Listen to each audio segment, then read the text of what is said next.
কথায় আছে সুখের সময়গুলো খুব তাড়াতাড়ি চলে যায়, ঠিক আমার ক্ষেত্রেও তার ব্যতিক্রম নয়। এই কয়টা দিন যেন চোখের পলকেই কেটে গেল। আজকের পর আবার সব পূর্বের মতো হয়ে যাবে, শুধু পরিচয়টা থাকবে ভিন্ন। হালকা বাতাস বইছে, হাত দুটি মেলে দিয়ে তাকে নিয়ে উড়ে কোথাও হারিয়ে যেতে ইচ্ছা করছে আমার, যেখানে থাকবো শুধু আমি আর সে।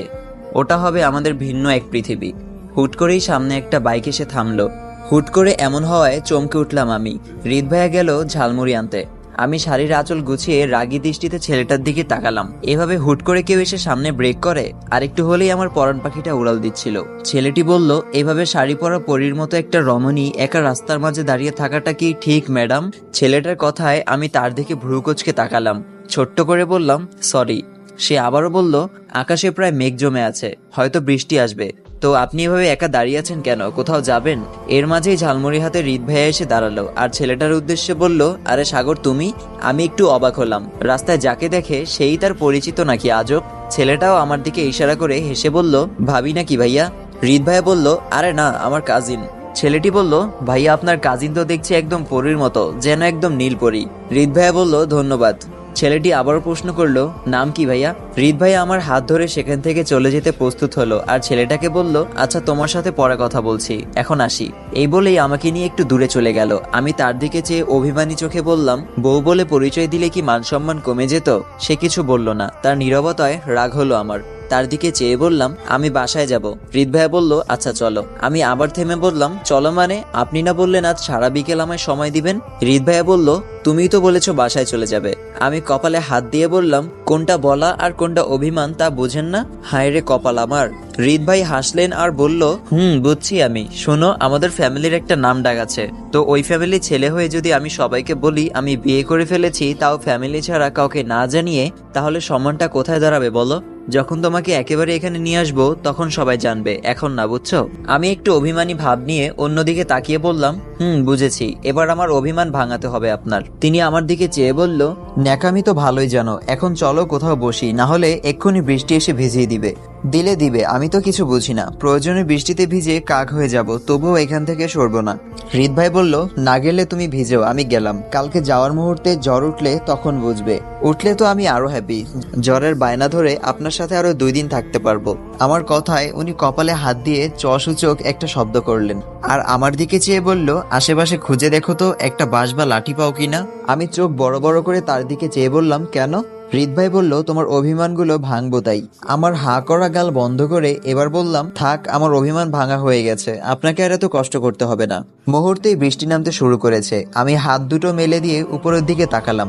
বৃষ্টি ফোঁটা কয়েকটা আমার মুখের উপর ছিটকে পড়লো। তিনি আমাকে তাড়া দিচ্ছে তাড়াতাড়ি কোথাও গিয়ে বৃষ্টি থেকে বাঁচার জন্য, কিন্তু আমি জায়গা থেকেও নড়ছি না। প্রায় কিছুটা ভিজে গেলাম। তখনই সে এসে আমায় কোলে তুলে হাঁটা শুরু করলো। সামনেই একটা স্কুল আর রাস্তার পাশে একটা ছাউনি, ওখানে নিয়ে গিয়ে আমাকে থপাস করে নামিয়ে দিল সে আর বলল, তোমাকে দেখতে শুটকি মনে হলেও ওজনে একটা জলজন্ত বোয়াল। আমি ভ্রু কুচকে তাকে বললাম, কোলে নিয়ে আবার আপনি আমায় অপমান করলেন? কিন্তু সে আর উত্তর দিল না। পকেট থেকে রুমাল বের করে আমার হাত ও মুখ মুছে দিতে লাগলো। আমি তার দিকে চেয়ে আছি। অপমান করলেও লোকটা কিন্তু খুব কেয়ারিং। আকাশে গুরুম গুরুম শব্দ হলো। আমি আচমকাই খুব শক্ত করে জড়িয়ে ধরলাম তাকে। যদিও আমি এসব গুরুম আওয়াজে ভয় পাওয়ার মেয়ে না, তবুও আজ ভয় পাওয়ার অভিনয় করতেও ভালো লাগছে আমার। সবাই মিলে রাতের খাবার শেষ করে রুমে আসলাম। হৃদ ভাইয়া কি জরুরি ফোনের কথা বলে বাইরে চলে গেল। এখন প্রায় রাত 12টা বাজে, এখনো আসার খবর নেই। আমার বিষণ্ণ মন আরো বিষণ্ণ হয়ে গেল। আজকে শেষ দিনটা তার সাথে থাকতে চেয়েছিলাম, তার বুকে মাথা রেখে ঘুমাতে চেয়েছিলাম। আজকের পর তো আর চাইলেও পারবো না। তাকে এভাবে জ্বালাবেও না কেউ। আজ রাতে বোধহয় ঘুম হবে না আমার। বেলকনিতে বসে আছি চুপচাপ। হসপিটালে একটা মানুষ হৃদকে ধরে অঝরে কাঁদছে। বয়স তার 30 কি 32-এর মতো হবে।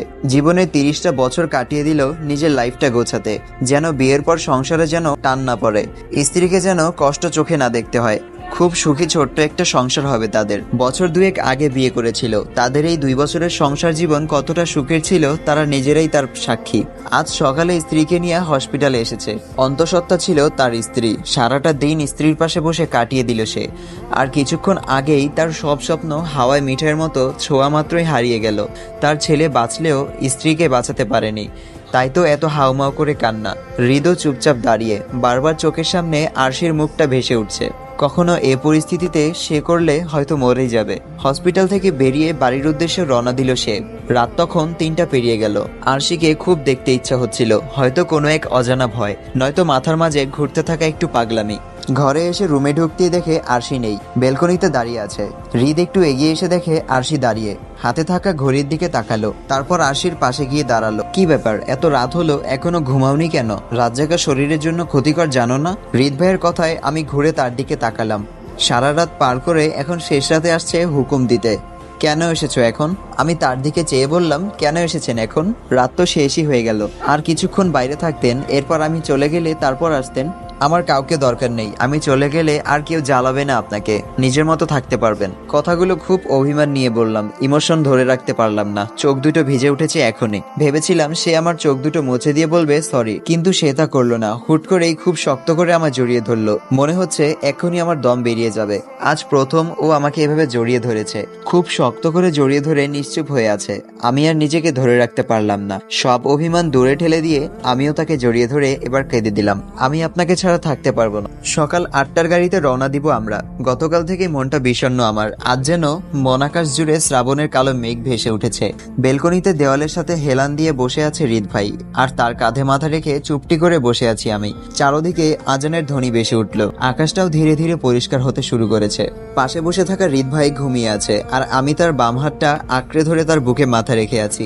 আজ সারা রাত এক মুহূর্তের জন্য ঘুম হয়নি আমার, মনে হচ্ছিল এই ঘুমিয়ে গেলেই সকাল হয়ে যাবে, আর বাবা মা আমাকে নিয়ে চলে যাবে, আর থাকা হবে না তার পাশে। নিজের মাঝে একটা প্রশ্ন জাগে বারবার, আমি মেয়েটা তো এতটাও আবেগী ছিলাম না, নিজের মতো থাকতাম সব সময়। এত ছেলে পেছনে ঘুরেছে, লাভ লেটার দিয়েছে, কিন্তু কারোর প্রতি কখনো বিশেষ কোনো অনুভূতিই কাজ করেনি আমার। তাহলে এই 10-12 দিনে আমার মাঝে কি হয়ে গেল যে আমার এত কষ্ট হচ্ছে? আমার পাশে বসে থাকা মানুষটার মাঝে তো বিশেষ কোনো কারণও নেই, অন্য 8-10টা মানুষের মতোই তো মানুষ, তবুও কেন আমার কাছে মনে হয় সে আমার কাছে সবার চেয়ে আলাদা? কেন তাকে আমার এত ভালো লাগে, কেন তাকে আমি এত ভালোবাসি? এই কারণটা খুঁজতে খুঁজতে হয়তো আমার বাকি জীবনটাই কেটে যাবে। ভালোবাসা হয়তো এমনই হয়, কেউ পরে রূপের মায়ায়, কেউ পরে হাসির মায়ায়, কিন্তু এই মায়া কতদিন থাকে? আজ রূপে অ্যাসিড পড়ুক, কাল ভালোবাসা শেষ। আজ তার হাসির সৌন্দর্যটা চলে যাক, কাল ভালোবাসা শেষ। সৌন্দর্যের মায়ায় পড়ে ভালোবাসাগুলো অনেক সময় সৌন্দর্যের সাথে সাথেই ক্ষয় হতে শুরু করে। তবে কিছু ভালোবাসা এমনও হয় যে আমি মানুষটাকে ভালোবাসি, তবে কেন বাসি তা আমি নিজেও জানি না। সারাক্ষণ শুধু কারণ খুঁজে যাই, আর এই কারণ খুঁজতে খুঁজতে আরো বেশি ভালোবাসি। তারপর ওই কারণ খুঁজতে খুঁজতে মানুষটার সাথে সারা জীবন ফুরিয়ে যায়, তবে ভালোবাসা থেকে যায় আগের মতোই। বৃদ্ধ বয়সে যখন জিজ্ঞেস করা হয় তুমি মানুষটাকে কেন এত ভালোবেসেছিলে, তার মাঝে এমন বিশেষ কিছু ছিল কি? উত্তরটা তখন পাওয়া যায়, মানুষটার মাঝে বিশেষ কিছু না থাকলেও ব্যক্তিত্বটা ভালো ছিল, বিশেষ কিছু না থাকলেও মানুষটা বড্ড ভালো ছিল। হয়তো এটাই তার প্রতি ভালোবাসার কারণ। তেমনি আমার প্রিয় মানুষটাকে আমি কারণে নয় অকারণেই ভালোবাসবো। সকালে যাওয়ার সময় তৈরি হচ্ছিলাম, দু চোখ লাল হয়ে আছে আমার, রাতে ঘুম না হওয়ায় শরীরটাও ক্লান্ত দেখাচ্ছে খুব। ওয়াশরুমে গিয়ে শাওয়ার নিয়ে বের হলাম শরীরটা একটু হালকা হতে। তখন 7টা বাজে, কাপড় গোছাচ্ছি আমি। বাবা মা, মামা মামি তারা নাস্তা শেষে এখন গল্পে মেতে উঠলো। কাপড় গোছানো শেষ হলেই অনুভব করি কেউ একজন এসে আমার পেছন থেকে জড়িয়ে ধরেছে। তার স্পর্শে বারবার সারা শরীর কেঁপে উঠে আমার। আমিও চুপচাপ দাঁড়িয়ে আছি। কিছুক্ষণ পর আবার কি মনে করে আমার ছেড়ে একটু দূরে গিয়ে দাঁড়ালো। আমি তার দিকে ঘুরে তাকালাম, তার কাছাকাছি গিয়ে বললাম আমায় মিস করবেন? সে কিছু বলল না, চুপচাপ দাঁড়িয়ে আছে। আমিও বুঝে নিলাম, কারণ কখনো কখনো নীরবতাই সম্মতির লক্ষণ। আমি আবার বললাম আমিও খুব মিস করব আপনাকে, কষ্টও হবে আমার, চলেন না আমার সাথে ওখানে গিয়ে কয়েকদিন থেকে আসবেন। আরশি আর হৃদের মাঝে এই একটাই পার্থক্য, হৃদ ভালোবাসলেও নিজের আবেগ কন্ট্রোল করতে পারে, আর আরশি একটুকুতেই নিজের সব আবেগ এলোমেলো করে ফেলে। খুবই আবেগী মেয়েটা। আজ থেকে আপনাকে আর কেউ জ্বালাবে না, কেউ বিরক্ত করবে না, খুব স্বাধীনভাবে আগের মতো করে থাকতে পারবেন। আমার কথা শুনে সে কিছু বলল না, চুপচাপ রুম থেকে বের হওয়ার জন্য পা বাড়াতেই আমি তার হাত ধরে নিলাম। তার দিকে চেয়ে বললাম গতকালকের মতো আমায় একটু জড়িয়ে ধরবেন প্লিজ। সে এখনো কিছু বলল না, চুপচাপ এসে আমায় জড়িয়ে ধরলো, কপালে আলতো করে চুমু দিয়ে বলল নিজের যত্ন নিও, আর হ্যাঁ আবেগগুলো একটু কন্ট্রোলে রাখতে শিখো, না হলে এত আবেগ তোমাকে শুধু ডিপ্রেশনের দিকেই নিয়ে যাবে। পরীক্ষাটা ভালোভাবে দিও, এরপর একেবারে নিয়ে আসবো সারা জীবনের জন্য। আর কিছু না বলে চুপচাপ রুম থেকে বেরিয়ে গেল সে। আমি তার দিকে চেয়ে আছি, ইচ্ছা করছে জীবনটা এখানেই থামিয়ে দিতে। আমার বাবা মায়ের কোনো পার্সোনাল গাড়ি নেই, দূর রাস্তা বাসেই চলাচল করে তারা, তাই আগেই বাসের টিকিট কেটে রেখেছে। মামা বলেছিল ড্রাইভারকে বলে বাড়ি অবধি পৌঁছে দিতে, বাবা নিল না, আর টিকিট আগেই কেটে রেখে এসেছে। বাসা থেকে বিদায় নিয়ে বেরিয়ে গেলাম আমরা। রিদ ভাই গাড়ি করে বাস স্টপ পর্যন্ত নিয়ে গেল। বাবা রিদ ভাইয়ের সাথে কি যেন বলছে। আমি মায়ের সাথে দাঁড়িয়েছিলাম, বোরকা হিজাব, হাতে মোজা পরা, শুধু চোখ দুটো দেখা যাচ্ছিল। আগে হাতে মোজা পরতাম না, গরমে বিরক্ত লাগতো আমার, কিন্তু সকালে রিদ ভাই আমার হাতে দিয়ে বলল আমার হাতও যেন কেউ না দেখে, নিজেকে হেফাজতে রাখতে। আমি শুরু থেকেই নিজের আবেগের কন্ট্রোল হারিয়ে ফেলেছি। কার কাছে আবেগ লুকিয়ে রাখবো? এই মানুষটাই তো এখন আমার সব। আর কিছু ভাবতেই পারছি না। তাকে জড়িয়ে ধরে কেঁদে দিলাম। যে যা ভাবে ভাবুক, কষ্টটা তো আর কেউ বুঝবে না। বাবা মা গাড়িতে উঠে গেল, তার থেকে বিদায় নিয়ে আমিও উঠে গেলাম গাড়িতে। একটু পরেই গাড়ি ছেড়ে দিল। জানালার পাশে সিট আমার, জানালা দিয়ে তাকিয়ে আছি তার দিকে। তিনি একটু মুচকি হেসে হাত নাড়িয়ে আমায় বিদায় জানালো। সোজা রাস্তা, গাড়ি কিছুটা দূরে চলে এসেছে। আমি জানালা দিয়ে মাথা বের করে তাকিয়ে আছি, যতক্ষণ না তাকে দেখা যাচ্ছে। পাশ থেকে মা বলল এবার মাথাটা ভিতরে নিয়ে আয়, না হলে অপর পাশ থেকে গাড়ি এসে মেরে দিবে। আমি মাথা ভিতরে এনে বসে রইলাম চুপচাপ। খুব কান্না পাচ্ছে আমার। এই কয়েকদিনে খুব আপন হয়ে গেছে এই বাড়ির প্রতিটা মানুষ। বাস থেকে নেমে একটা সিএনজি নিয়ে বাড়ির উদ্দেশ্যে চললাম। গ্রামীণ রাস্তা, দুই পাশে সারি সারি গাছ, দুই পাশেই সবুজ ধান ক্ষেত, মেইন রোড, তীব্র গতিতে গাড়ি চলছে। মনে হচ্ছে বাতাস বইছে খুব জোরে। আজ 10-12 দিন পর নিজ এলাকায় ফিরে এসেছি।